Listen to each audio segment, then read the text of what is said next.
Sir मैं NEET का paper देना आई हूँ, ब्यावर से आई हूँ मैं। उसके बाद ये लोग कह रहे हैं कि मैंने 3 मई को पेपर दिया था।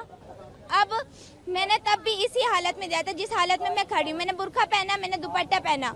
पहले ये कह रहे हैं कि दुपट्टा के अलावा जाओगे, आपको दुपट्टा हटाना पड़ेगा। फिर मैम आके कह रही नहीं, बुर्का भी खोलना पड़ेगा।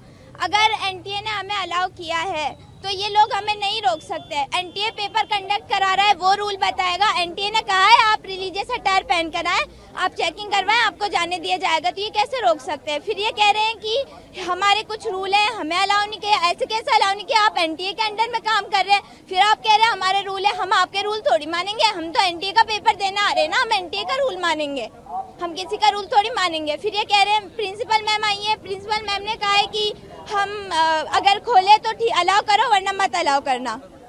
अब हमने वक्त लगाया है ना, हमारा टाइम गया है, हमारे पैसे गए हैं, उनका कौन भुगतान करेगा? ये लोग तो कहकर चले जाते हैं।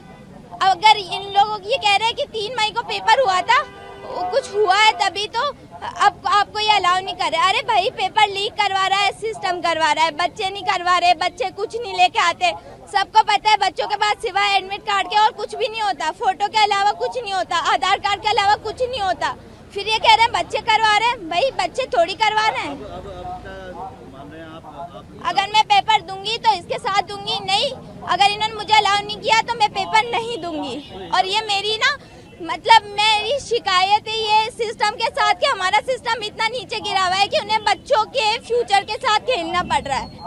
हम मतलब शर्म आनी चाहिए इन लोगों को कि ऐसे 18 साल के बच्चों के साथ ही खेल रहे हैं, उनके फ्यूचर के साथ खेल रहे हैं।